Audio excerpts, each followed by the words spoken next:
गरीब है तो क्या लेनी होती है कि हमें कहीं भी जाए और हमारे साथ। सर एक्चुअली में 18 तारीख की बात 4:30-5 बजे 3 व्यक्ति दुकान पे आते हैं और कहते हैं कि तुम्हारा मालिक कहाँ पे है।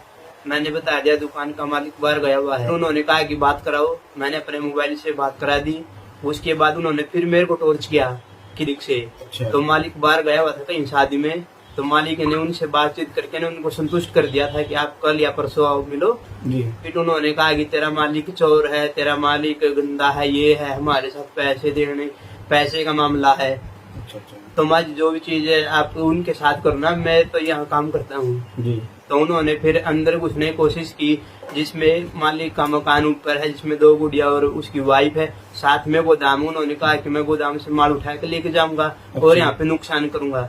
मैंने रोकने की कोशिश की तो उन्होंने कैमरा बंद करके ना मेरे साथ मारपिटाई शुरू कर दी और माँ बहन की गंदी गंदी गालियां दी सर, जिसमें मेरा कोई कसूर नहीं था। फोन किया था तो दुकानदार ने कहा कि आप 112 फोन कर दो, इतने हम 2 से 3 घंटे के अंदर आप इधर पहुंच जाएंगे। उसके बाद फिर पुलिस आ जाती है और पुलिस आने से पहले ही जो 3 व्यक्ति आए थे वो मौके से फरार हो जाते हैं। जो एक बंदा कह रहा था कि मैं दिल्ली से सौरभ हूँ, और एक जींद से ही है दीपक गोयल है, और तीसरा व्यक्ति है मैं उसको जानता नहीं हूँ। अच्छा। उसके बाद मारपिटाई होने के बाद यहाँ पे आसपास के लोगों ने उन तीनों से मुझे छुड़ाया, और जब मैंने उनको कहा कि इनने मेरे साथ मारपिटाई की है तो उन्होंने कहा कि मारपिटाई करते तो क्या हो गया।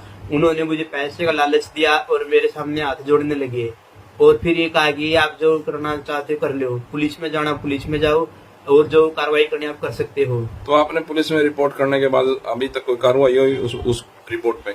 सर अभी तक कोई कार्रवाई नहीं हुई है, क्योंकि 3 से 4 दिन हो गए जी। अभी भी हम बार चक्कर काटने लगे जी थाने के अंदर। तो आप क्या चाहते हो? मैं एक ऐसी समाज से बिलोंग करता हूँ जिसमें यहाँ पे 5 से 7 हजार रुपए की नौकरी करके ना अपने परिवार का पालन कर रहा हूँ, अच्छे से अपना पालन पोषण कर रहा हूँ, एक इज्जत की रोटी खा रहा हूँ, लेकिन वे लोग या और भी है वो खाने नहीं दे रहे हैं। सर मैं प्रशासन से चाहता हूँ कि जल्दी से जल्दी मुझे न्याय मिले, और जो जिन्होंने मेरे साथ ऐसे काम किया है उनको सजाएं मिले। उस दिन घटना वाले दिन हम शादी में गए हुए थे, बाहर थे हम, तो मेरे वर्कर कपूर का मेरे पास फोन आता है कि दिल्ली से सौरभ गुप्ता आया हुआ है, साथ में उसके साथ 2 बंदे हैं, वो आपसे बात करना चाहता है। किस विषय में?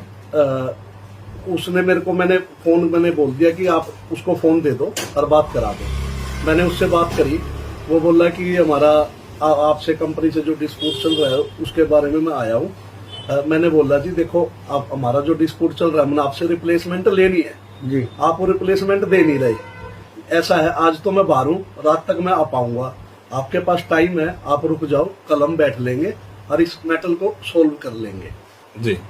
उसके बाद क्या हुआ? उसके बाद क्या उसका दोबारा फिर मेरे को फोन कर रहा है। मैंने फोन उठा के बोला सौरभ जी अभी मैं शादी हूँ, मेरे को यहाँ बहुत ज्यादा आवाज है, शोर है, मैं बात नहीं कर पाऊंगा, प्लीज आप रुक जाओ, आज कल हम मिल लेंगे, अब मैं आपका फोन नहीं उठा पाऊंगा, इतना शोर है यहाँ।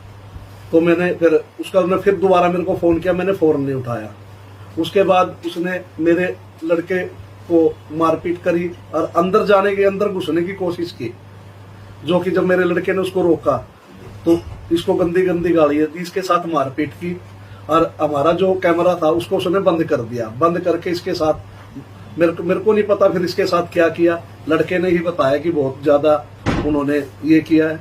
ऊपर मेरे बच्चे थे, मेरी फैमिली रहती है वहीं, ऐसी गंदी गंदी गालियां सुन के, बल्कि मेरी बेटी का मेरे पास फोन आया, पापा ये क्या हो रहा है नीचे। मैंने पुलिस को सारी अपनी जो रिकॉर्डिंग है ये सब मैंने पुलिस को दिखाई। पुलिस इस पर कोई कार्रवाई नहीं कर रही। पुलिस कह रही है कि आपका आपस का मामला है, इसमें हम कुछ नहीं कर सकते, उनको बुला लेंगे, पूछ लेंगे। उन्होंने ये कहा, ना कोई उनको बुला रहे, कुछ नहीं कर रहे। मैं जाता हूँ, उनका बिहेव भी ठीक नहीं है, ना ठीक से बात करते हैं, ना कोई जवाब दे रहे आई हो। अब क्या चाहते हो आप लोग? मैं आपके मीडिया के माध्यम से मैं चाहता हूँ कि मेरे को न्याय मिले, आप लोग मेरी बात ऊपर तक जो भी है पहुँचाए ताकि हमें न्याय मिले। आज इस टाइम हम बिल्कुल हताहत हो चुके हैं कि ऐसा लग रहा है कि हमारा मतलब एक बेसहारा होता है, कल हमें कोई उम्मीद नहीं है, हम बाहर होंगे तो हमारे बच्चों को भी कोई चोट पहुंचा दे। हमें ऐसी कोई अभी सरकार से या जैसे प्रशासन से कोई उम्मीद नहीं है कि हमें कोई सहायता देगी। मेरी फर्म का नाम दीक्षा इंटरप्राइजेज है, जो कि लोटस लाइट के नाम से हमारी जानी जाती है। कहाँ पड़ती है ये अपनी जी बब्बाड़ा हॉस्पिटल के सामने गली, सरदार चाबी ताले वाली गली है, मिठन पंसारी वाली गली, उसमें हमारी दुकान है। की सूचना आई थी, ये घटना 18 तारीख की है और दिल्ली से कोई व्यापारी भाई आए थे और इनके जो कर्मचारी है उनके साथ मारपीट करी है और गंदी गंदी गालियां दी है। जो सूचना हमने आके यहाँ इनके कैमरे चेक करे हैं और कैमरे में साफ नजर आ रही है, लेकिन बड़ी दुखदायी घटना है। मैं पुलिस प्रशासन से निवेदन करता हूँ, ये लोग गए भी है और मैंने भी एसपी साहब से बात करी थी, मैंने उनको बताया था भी इस तरह की घटना घटी है और सरेआम मारपीट, दिन दहाड़े मारपीट करके गए हैं, तो कानून उन्होंने हाथ में लिया है तो कार्रवाई होनी चाहिए।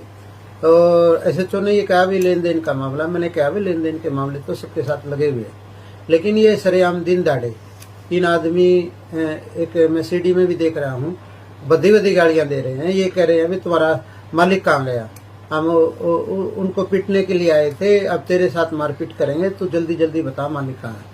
और लड़के के साथ भी धक्कापाई कर रहे हैं, दुकान में सामान उठाने की कोशिश की जा रही है और बदी बदी गालियां दी रही है। ये कानून हाथ में लेना नहीं चाहिए। और मेरी एसपी साहब से मेरा निवेदन है, मैं व्यापार मिल के प्रधान होने के नाते, क्योंकि हमारा फर्ज भी बनता है, धर्म भी बनता है, दुकानदार कोई भी पीड़ा हो उस पीड़ा में शामिल होने का हमारा धर्म बनता है। और एसपी साहब से भी मैं निवेदन करूंगा तो ये कार्रवाई करनी चाहिए जिन्होंने कानून हाथ में लिया है। अगर कार्रवाई नहीं हुई तो व्यापार मंडल एसपी साहब से मिलेगा और आगे जो भी चाहे बड़े अफसर के पास हमने जाना पड़े तो जाएंगे।